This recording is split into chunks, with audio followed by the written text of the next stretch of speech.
Good Sunday Ray Day. How's everyone doing? The best things in life are the people we love, the places we've been, and the memories we've made along the way. You might be scratching your head a little bit and wondering what this is all about.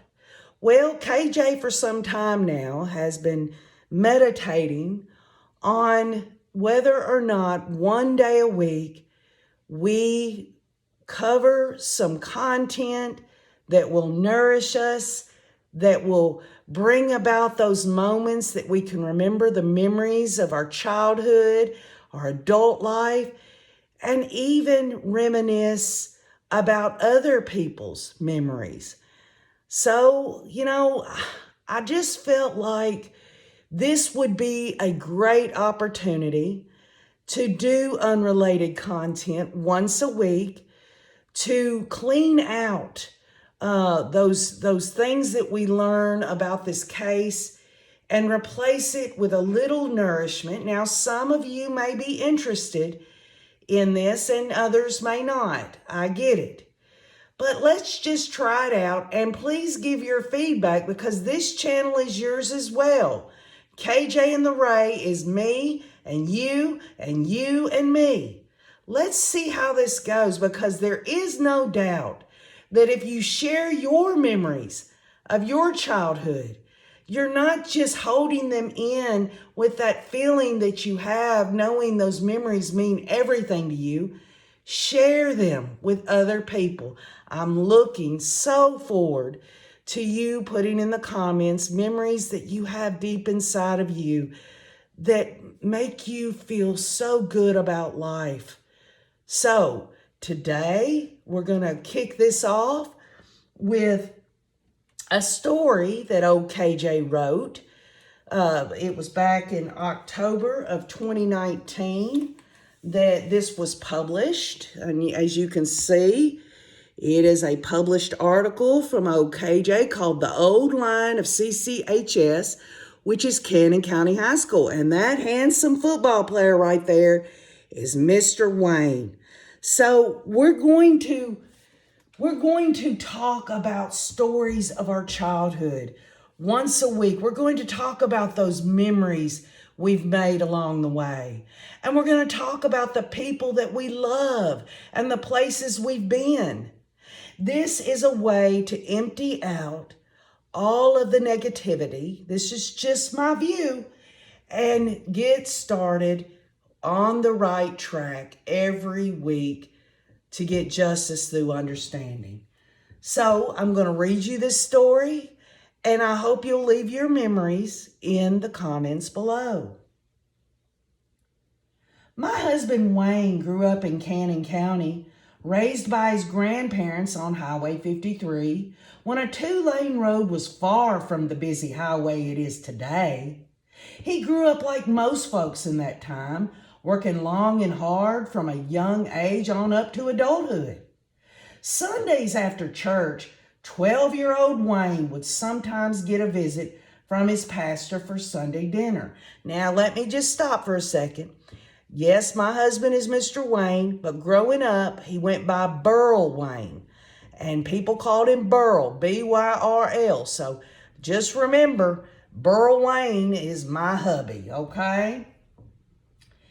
Sundays after church, 12-year-old Burl would sometimes get a visit from the pastor for Sunday dinner. His pa would say to little Burl, "Go pick a bushel of beans for the pastor." And the pastor would respond by saying, "Oh, don't make that boy go do that." And Burl's grandpa would say, "He don't mind, do you, boy?" And Burl would chirp up and say, "No, sir," and go running off to the bean field. When talking to my husband about that memory, he shared with me how deep down he didn't want to pick the crop, but he never dwelled on that thought and did what he was told. Back then, you didn't even have the thought of not obeying your folks. You never interrupted adults talking, and you felt happy to be able to just stand there in silence, if, of course, you weren't shooed away. Those young, tender years are still fresh in his memory. The heat of the afternoon, the sound of the cicadas, the smell of the beans, and the sun beating down as his little fingers grasped and picked the beans. Those faraway thoughts of, when I get older, I want to be a football player, made short work and a young boy's daydreaming seem just a little more real. A few years went by, and Burl began asking his pa if he could one day join the high school football team. That timid but heartfelt question to his grandpa was always met with a no. There was work that needed to be done, and there was no time for play, his pa would explain. Through it all, Burl's ma stood in agreement. There was no arguments between my grandparents back then, said my husband. Ma stood by every decision Pa ever made. Back then, folk understood what respect meant. No, Pa was not always right, but Ma respected his leadership and direction in the life of our family. She washed his clothes and saw the sweat and blood that life took out of a man. She understood that she herself gained respect by showing faith in her husband and setting the example. She worked hard every day at the shirt factory and came home every day to work some more. My husband went on to express the sorrow in the pit of his stomach every time his grandpa said no to football. It was hard knowing my dream of playing football was being tossed aside, but you just had to accept whatever you were told, and I didn't dare to think to throw a tantrum. Lordy, if I had acted out on my grandpa telling me no, I would have gotten a butt whooping like there was no tomorrow. Let's just say I learned acceptance at a young age, and I didn't dwell on it too much. Another day, and maybe he would change his mind. But for those couple of years before entering high school, I learned that no matter how bad I wanted something, didn't mean I was going to get it. Little Burl was growing into a young man, and his dream of playing football at Cannon County High School seemed as far out as the fields he picked beans in. Nearing his freshman year in high school was upon his mind. The days of school, work, and living the rural life were being lived day by day. Life was really lived to the fullest back then, said my husband. What time I had to think about my future was smack dab in the middle of school, my work days of baling hay and picking crops. Whatever work was in front of me, I took it on with not so much as a thought of what tomorrow might bring. I remember a calendar on the wall of our old farmhouse.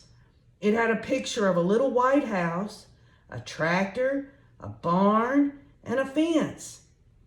To me, that was the picture-perfect future I could look forward to. A picture on the calendar with no real thought of the days and months listed on it. We didn't have television, but that picture sure did open my mind to what the future meant for me. The days had come and gone my freshman year of high school, and time seemed like it was running out for my football dreams. One day, Pa and I were cleaning out the chicken coop, and I just blurted out, "Pa, I really want to play football. I really do. I think I would be good at it."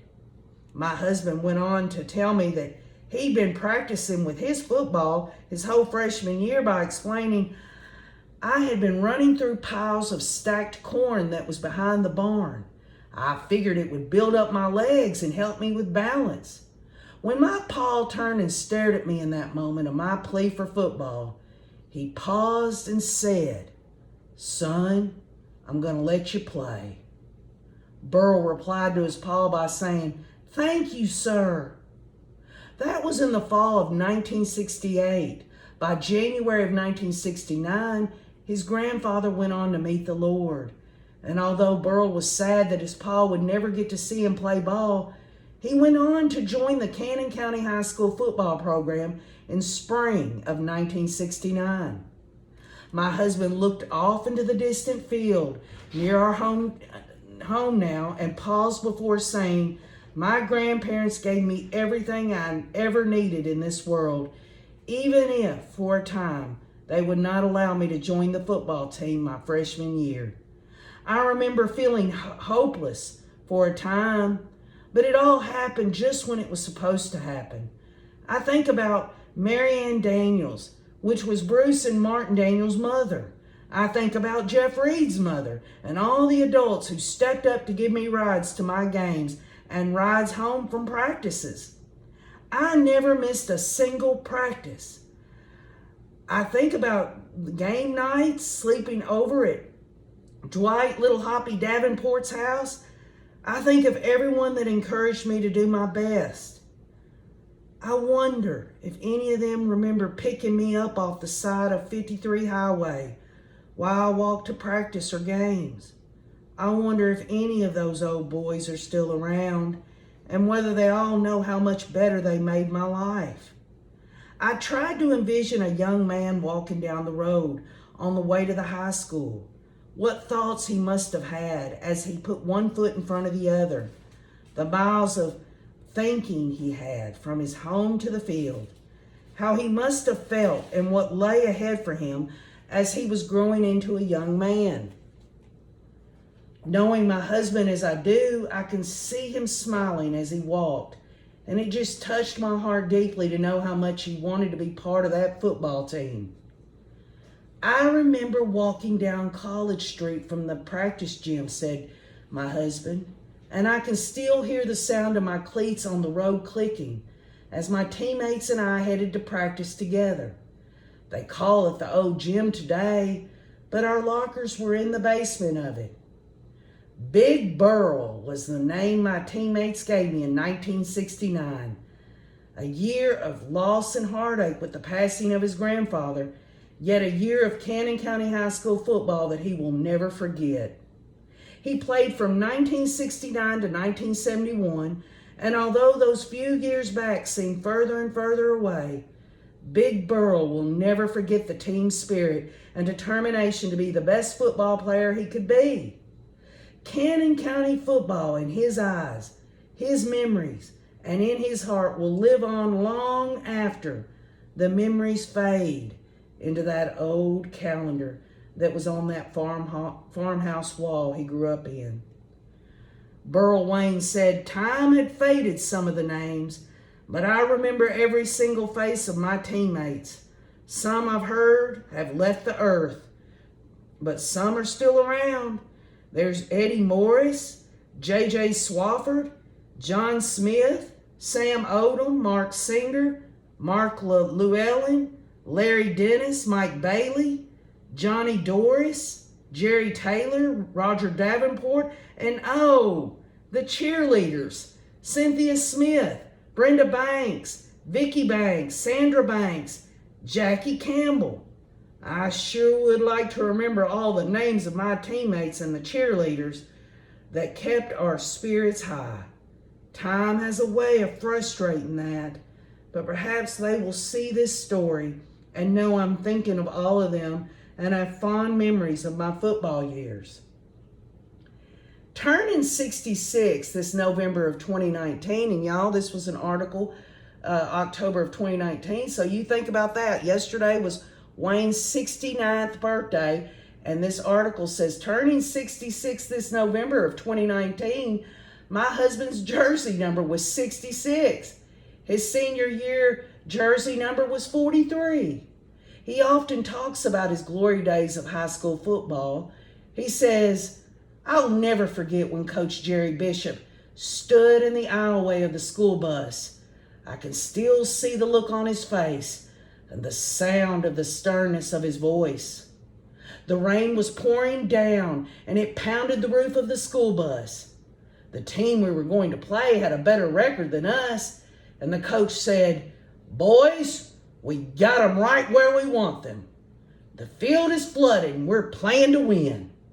My husband leaned forward in his chair with a childlike grin and looked at me and said, 'The rain sure did hit us hard.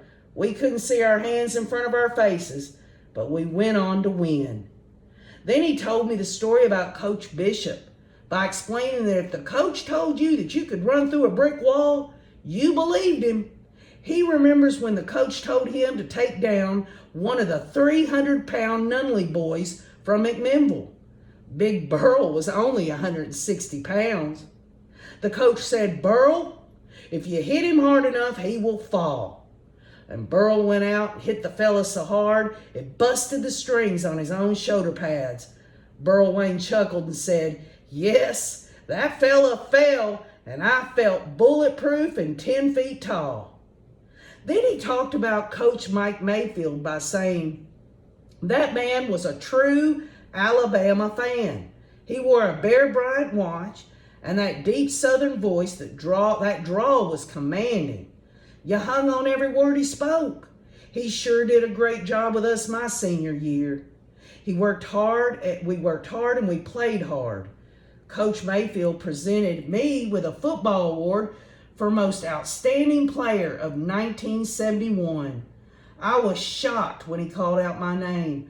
Honestly, I don't remember everything he said, because when he said my name, my mind went blank. I couldn't help but think of Pa and how I would have loved to have seen his face looking into mine as I played ball. I keep hearing his voice say to me, "Son, I'm going to let you play." Burl paused for a minute, scratched the back of his head, and said, "It just wasn't meant for him to be there, I suppose." I honestly see that football player in my husband's eyes, and as he shares his memories with me, and although it's impossible, I would have loved to have seen him play football. His old jersey was burned up in a house fire many years ago, yet he doesn't have to wear it or have it because he lived it, and it will always be a part of who he is today. So what about today? Today is here, and as a little football history is shared, I'm persuaded by my husband's love for Cannon County football to ask him this question. With everything you've lived up to this point, and for all the memories you have of your time as a football player, taking all of your life in, what advice would you give today's football players of Cannon County High School? The Cannon County High School 1971 Outstanding Player of the Year, Burl Wayne, number 66, and senior jersey 43, sat back in his chair, reflected for a moment, and said, "It's been 48 years since I ran that ball down the field. Almost 50 years ago, Cannon County football gave me so much more than a game and a team to play on. I'd tell those football players of today to never give up. I would tell them to put their backs into it. I'd say to them that those moments will never be played again, so live in the moments. Life will always teach you lessons on and off the field, and always do your best no matter what. And fellas, if you hit them hard enough, they will fall. Listen to those coaches. They want to see you at the top of your game. And always be mindful of the staff and cheerleaders, the fans and the parents who cheer you on, provide rides, and so much more. They are part of your success as a football player, and they will be part of the memories that will always be a part of you." And again, here's a picture of my hubby in his senior jersey. And it's tear-jerking to me to hear him tell me these memories. This is, not being able to share all the joy and the memories with his grandfather because he had passed on. Again, the best things in life are the people we love, the places we've been, and the memories we've made along the way.